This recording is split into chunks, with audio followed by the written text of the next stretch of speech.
برادران ملت اسلامی السلام علیکم ورحمۃ اللہ وبرکاتہ۔ الحمدللہ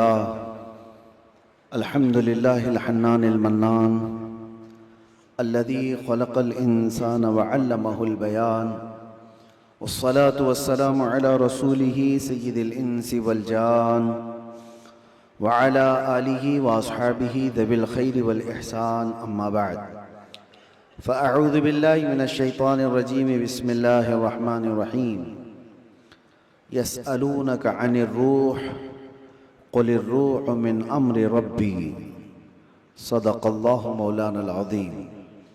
بارگاہ رسالت معاب صلی اللہ تعالی علیہ وسلم میں درود پاک کا ہدیہ پیش کریں۔ اللہم صل علی سیدنا محمد معدن الجود والکرم وآلہ واصحابہ الکرام وابنہ الکریم وبارک وسلم صلاة دائمتا سرمدا ابدا۔ اللہ عز و جل نے انسان کو پیدا کیا ہے تو جسم اور روح دو ایسی چیزوں کے ساتھ رکھا ہے کہ دونوں کا ایک دوسرے کے لیے ہونا لازم ہے۔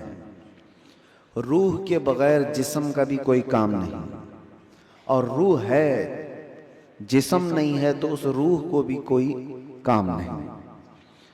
روح اور جسم دونوں لازم ملزوم ہیں، اور جب تک ان دونوں کا رشتہ ہے زندگی ہے، اور جہاں ان دونوں کا رشتہ ٹوٹا تو اس کو مردہ کہا جاتا ہے۔ روح اور جسم کا تعلق ختم ہوتی ہی زندگی بدل جاتی ہے۔ اب مسئلہ یہ ہے، روح اور جسموں میں افضل کون ہے، کون زیادہ اعلیٰ ہے؟ تو اب یہ دیکھا جاتا ہے کہ آپ یہ سمجھتے ہوں گے کہ صرف روح ہے اور جسم نہیں ہے، تو کیا مطلب ہے روح کا؟ لیکن روح اور جسم کا جب کمپیریزن ہوگا تو روح اس میں بہت بلند و بالا ہے۔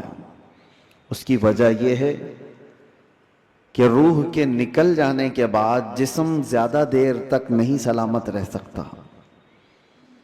چند گھنٹے، چند دنوں کے بعد اس کے اندر سڑن پیدا ہوگی اور یہ سڑ گل جائے گا۔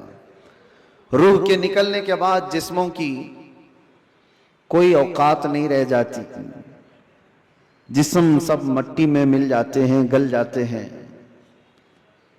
نبیوں کے اور شہیدوں کے جسموں کو چھوڑ کر بات کر رہا ہوں عام طور پر۔ لیکن روح کیا چیز ہے؟ اللہ تبارک و تعالیٰ فرماتا ہے قرآن پاک میں، اے محبوب آپ سے یہ روح کے بارے میں پوچھتے ہیں یہ کیا ہے؟ آپ فرما دیں روح اللہ کے حکم کا نام ہے، روح اللہ کا حکم ہے۔ تو روح جس کے اندر موجود ہے اس کے ساری چیزیں ایکٹیو ہیں، سب چیزیں حرکت کر رہی ہیں، حتیٰ کہ آپ سننے کی جو طاقت رکھتے ہیں اس لیے کہ روح آپ کے جسم کے اندر ہے، اور میں بول رہا ہوں یہ طاقت ہے اس لیے کہ روح ابھی موجود ہے۔ ہاتھ اٹھ رہا ہے، پیر چل رہے ہیں، زبان مزہ چکھ رہی ہے، آنکھیں جھپک رہی ہیں، یہ ساری حرکتیں روح کے ہونے کی وجہ سے ہیں۔ روح کا تعلق ختم ہو جائے تو جسم یہ سارے حرکتیں نہیں کر سکتا۔ اب میں آپ کو بتا رہا ہوں، تھوڑی سی چیزیں آپ توجہ لے لیں۔ روح جب ہمارے جسم کے اندر ہے تو ہم کیا کیا کر سکتے ہیں، اور روح نکل جانے کے بعد کیا نہیں کر سکتے، یہ دماغ میں رکھیے آپ۔ ایک مردہ نہ ہاتھ اٹھا سکتا ہے، نہ پیر اٹھا سکتا ہے، نہ آنکھ کھول سکتا ہے، نہ زبان سے چکھ سکتا ہے، کچھ نہیں کر سکتا۔ لیکن روح ہونے کے وقت آپ بھی اور ہم بھی کیا کیا کر سکتے ہیں؟ ہم اپنا ہاتھ بھی اٹھا سکتے ہیں، پیر سے جہاں تک چاہے چل سکتے ہیں، بول سکتے ہیں، سن سکتے ہیں، دیکھ سکتے ہیں، سب ہے۔ روح ہونے کے وقت اتنا سب جو کر سکتے ہیں، یہ اتنا ہی نہیں بلکہ میں آپ کو بتا دیتا ہوں، اس روح کی اگر کوئی تربیت کرتا ہے تو یہ روح اس کو اتنی طاقت عطا کرتی، اتنی کہ وہ جو سامنے حرکتیں ہو رہی ہیں ہاتھ پیر ہلانے کی، یہ بڑھتے بڑھتے بڑھتے اتنی ہو جاتی ہے کہ اس کے لیمیٹیشن ہی نہیں ہے۔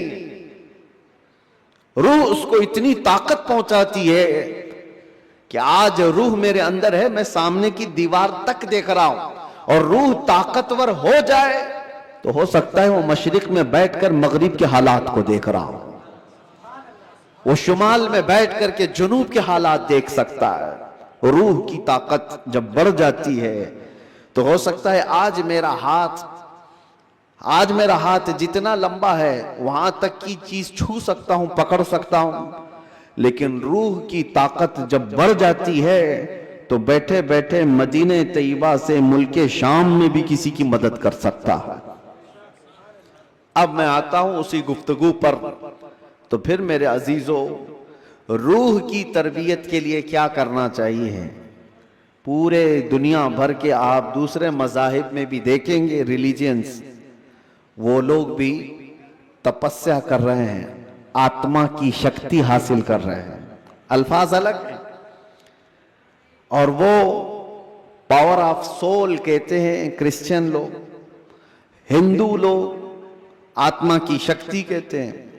اس کے لیے وہ دنیا کو ترک کر رہے ہیں، کچھ کلمات کے جاپ کر رہے ہیں، کسی نہ کسی طرح سے وہ اپنی روح کو بڑھانے کی کوشش کر رہے ہیں۔ تو سب ادیان میں یہ کوئی ایک کانسیپٹ پایا جاتا ہے۔ میں آپ کو بتاتا ہوں اصلی روح کی طاقت وہ ہے، روح نے اگر اپنے رب کو پہچان لیا تو یہ سب سے بڑی طاقتور ہے۔ اور روح جس وقت اللہ رب العزت کو، اپنے خالق کو پہچان لیتی ہے تو وہ رب تبارک و تعالیٰ کی قرب پانے کا جو اس کا مقام ہے وہ ولایت کا مقام ہے، اور وہیں سے اس کی طاقت کا اضافہ ہو جاتا ہے۔ ہمیں اس روح کی تربیت کیسی کرنی ہے؟ روح کی تربیت کیسی ہو؟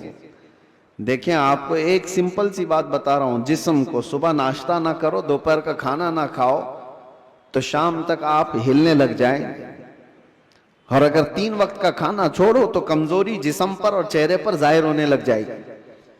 کیوں؟ اس لیے کہ جسم کو بھوک لگتی ہے اور ہم کھانا کھاتے ہیں، اسی طرح روح کو بھی بھوک لگتی ہے۔ روح کی غذا اللہ کا ذکر ہے، ذکر اللہ ہے، اور جب بندہ اللہ کا ذکر کرتا ہے تو اس کی روح تر و تازہ ہوتی ہے۔ اور یہاں تو برسوں سے اللہ کا ذکر ہی نہیں کیا تو کسی کی روح بیمار اتنی ہو چکی ہے کہ اسے کچھ نہیں پتا، صرف چلتا پھرتا ایک لاشا ہے، چلتا پھرتا ایک جسم ہے، روح تو ہے موجود لیکن بڑی کمزور اور بڑی غریب۔ اس روح کو طاقتور بناؤ اللہ کے ذکر سے، ذکر اللہ سے۔ اب آپ کو میں بتاتا ہوں، جہاں یہ روح سلامت ہوتی ہے، انسان کا جسم مر بھی جائے تو اللہ تبارک و تعالیٰ اس کی روح کو اسی طرح باقی رکھتا ہے، روح باقی ہے۔ مرنے کے بعد بھی انسان کے جسم کو قبر میں رکھ دیے جانے کے بعد بھی روح باقی ہے، روح باقی ہے۔ اور روح جب تک طاقتور ہے وہ کیا سے کیا کر سکتی ہے، تصرف اللہ تبارک و تعالیٰ اس کو عطا کیا ہے۔ موت کے بعد بھی اولیاء کاملین کی زندگیاں ہم جو دیکھتے ہیں وہ اسی بنیاد پر ہے کہ انہوں نے اپنی زندگیوں میں جسم سے زیادہ اپنی روح کا خیال کیا۔ لوگ اپنی باڈی بنانے کے لیے جو محنت کرتے ہیں کوئی بات نہیں، کتنے کتنے گھنٹوں لوگ جیم کر کے اپنی جسم کو مضبوط بنانا چاہتے ہیں۔ یہ جسم صرف دکھا سکتے ہیں سامنے لوگوں کو، یا کس لیے؟ کہ فٹ رہنے کے لیے۔ کچھ لوگ کسی کو مکہ مارنے کے لیے کر رہے ہیں، لیکن اس کا 10% بھی اگر روح کی تربیت پر توجہ دی جائے تو میرے عزیزوں طاقت و قوت کا یہ عالم ہوگا کہ اولیاء کاملین کی صف میں اللہ تبارک و تعالیٰ آپ کو وہ مقام عطا فرمائے۔ روح کی طاقت کی طرف توجہ۔ آج پوری دنیا اس سے دور بھاگی ہوئی ہے، ساری چیزیں ہماری روحانیت نکل گئی، ہم میٹل پر محنت کر رہے ہیں، ہم جسموں پر محنت کر رہے ہیں، ہم کپڑوں پر اپنے ظاہر پر محنت کر رہے ہیں۔ روح کے لیے جو اولیاء کاملین کے ہاں تربیت ہوتی تھی وہ خال خال نظر آ رہے ہیں۔ پہلے خانقاہوں میں، جانتے ہیں آپ، ماررہ مطہرہ ہندوستان کی بہت بڑی خانقاہ ہے جہاں سے اعلیٰ حضرت بھی بیعت ہوئے تھے، امام اہل سنت مجدد دین و ملت جہاں سے بیعت ہوئے، وہ خانقاہ سادات کی، آل رسول وہاں پر ہیں۔ حضرت شاہ حمزہ عینی رضی اللہ تعالیٰ عنہ بڑے پائے کے بزرگ ہیں، ان کے پاس لوگ آتے تھے تربیت حاصل کرنے کے لیے، اپنے زندگیوں کو سنوارنے کے لیے، یہی روح کی تربیت کے لیے۔ تو ان کو کیا کیا کرایا جاتا تھا پتہ ہے؟ سب سے پہلی چیز ان کی تربیت یہ ہوتی تھی کہ جو چیز تمہاری زندگی میں حاوی ہونے کی کوشش کر رہی ہے اس سے اپنے آپ کو چھٹکارا دلانا۔ جو تمہارے اوپر حاوی ہو رہی ہے، چاہے وہ نیند ہو یا بھوک ہو یا کسی چیز کی چاہت ہو، اگر حاوی ہو رہی ہے، غالب ہو رہی ہے تو اس سے نجات حاصل کر لو، تب تمہاری روح پاورفل ہوگی، ورنہ تم غلام بن کر کے رہو گے، اپنی خواہشوں کے غلام بن کر کے رہو گے۔ ابھی من کیا بریانی کھانے کا، بھاگ کر چلے گئے، تم خواہش کے غلام ہو، تم ظاہری چیزوں کے غلام ہو۔ نیند تمہیں غلام بنا کر رکھی ہے، جب وہ آئی تو تم تو لمبے ہو گئے۔ تمہارا کنٹرول نیند پر نہیں، تمہارا کنٹرول بھوک پر نہیں، بلکہ وہ چیزیں تم پر کنٹرول رکھی ہوئی ہیں، تو سمجھ لو کہ تم کمزور آدمی ہو، تم کمزور ہو، تمہاری روح وہ طاقت نہیں رکھتی، تم مجبور ہو۔ اولیاء کاملین کو اس کے برعکس تربیت دی جاتی تھی، بھوک پر کنٹرول، خواہشات نفسانیہ پر کنٹرول اور نیند پر کنٹرول۔ حتیٰ کہ میں آپ کو بتاؤں، حضرت شاہ مینا رحمت اللہ تعالیٰ علیہ لکھنؤ کے بہت بڑے بزرگ ہیں، وہ جب رات کو عبادت کے لیے کھڑے ہوتے، انسانی فطرت کا تقاضا ہے کہ نیند تو آتی ہے، لیکن وہ یہ چاہتے تھے کہ نیند انسان کی ضرورت ہے، اس کو بھی میں اپنے اوپر غالب ہونے نہیں دوں گا، میں جب چاہوں سو جاؤں، لیکن نیند جب چاہے تب مجھے نہ سلائے۔ نیند میری حاکم نہیں، میں اس پر حاکم ہوں۔ آپ نے کیا کیا جانتے ہیں؟ رات کو عبادت کے لیے روزانہ کھڑے ہو جاتے تھے۔ ایک دن ایسا ہوا کہ جھپکی آ گئی اور گر گئے۔ اس کا ان کو اتنا افسوس ہوا کہ عبادت میں نیند نے مجھے اپنا غلام بنا دیا، اللہ رب العزت کی عبادت سے مجھے نیند نے دھوکہ ایسا دے دیا کہ میں گر گیا، اس کا غلام ہو گیا۔ اس کے بعد سے رات کو جب کھڑے ہوتے تھے تو نمک میں سلائی ڈال کر اپنی آنکھوں پہ سرما لگاتے تھے، نمک کا سرما لگاتے۔ عام سی بات نہیں، سننے میں آپ کو آسان لگ رہا ہو، نمک کے 2 تنکے بھی اگر آنکھ میں چلے جائیں تو کیا حالت کرتے ہیں، لیکن حضرت شاہ مینا فرماتے ہیں کہ نمک کو پوری طور پر آنکھوں پہ لگاتے تو ان کی آنکھوں سے خون جاری ہو جاتا تھا۔ لوگ کہتے بھی تھے کہ آنکھیں سرخ ہو کر خون بہاتی تھی۔ آپ سے کہا جاتا کہ آپ اس طرح سے آنکھوں کو سختی کر رہے ہیں، آپ کہتے ان آنکھوں کی وہی سزا ہے جو مجھے میرے رب سے دور کر رہی ہے، نیند کا غلبہ مجھے لا کر کے اپنا غلام بناتی ہوں۔ خواہشات کے لیے بھی انہوں نے ایسا ہی کیا ہے، اپنے خواہشات پر کنٹرول جب تک آدمی نہیں کرتا اس کی روح طاقتور نہیں ہے، اس کی روح کوئی طاقت نہیں رکھتی، وہ کمزور آدمی ہے۔ اسی لیے میرے عزیزوں، میں جو بات کر رہا تھا، حضرت شاہ حمزہ عینی، ان کے ہاں جو لوگ آتے تھے، کچھ تو پنڈت بھی آتے تھے، جوگی بھی آتے تھے تپسیا کرنے کے لیے کہ صوفی سنت ہیں، ان کے ہاں جو تربیت ہوتی ہے وہ بہت اعلیٰ درجے کی ہوتی ہے۔ آپ یہ کہتے تھے کہ انسان سب سے زیادہ کن چیزوں کا محتاج ہے؟ کھانے کا، پینے کا، سونے کا، یہی سب چیزیں نا، اس پر تو وہ کنٹرول کرا ہی دیتے تھے۔ کوئی ایسا ان کے پاس مجاہد ہوتا، ریاضت کرنے والا، کہ 3 دن 4 دن تک بغیر کھائے پیے عبادت میں مصروف رہتے، کچھ بھی نہیں۔ اور یہ پاسبل ہے کیونکہ اللہ نے انسان کی باڈی کو فلیکسیبل بنایا ہے، اس کو جیسا بندہ ڈھالتا ہے ویسا جسم بنتا ہے، کوئی چیز امپاسبل نہیں ہے۔ بزرگوں نے یہ تربیت کیا۔ اب ایک مقام ایسا آیا کہ کھانے پینے کی بات تو چھوڑو، یہ جو محتاجی ہے، جو بھوک لگتی ہے، اس سے تو انہوں نے کنارہ کر لیا۔ ایک شاگرد نے ان سے کہا کہ حضور، کھانے سے تو ہم محتاج نہیں ہیں، جب ہم چاہیں گے کھا لیں گے، بھوک ہم کو غلام نہیں بنا رہی، یاد، پیاس بھی ہم کو غلام نہیں بنا سکتی، لیکن یہ جو سانس لیتے ہیں اس کے تو ہم محتاج ہیں۔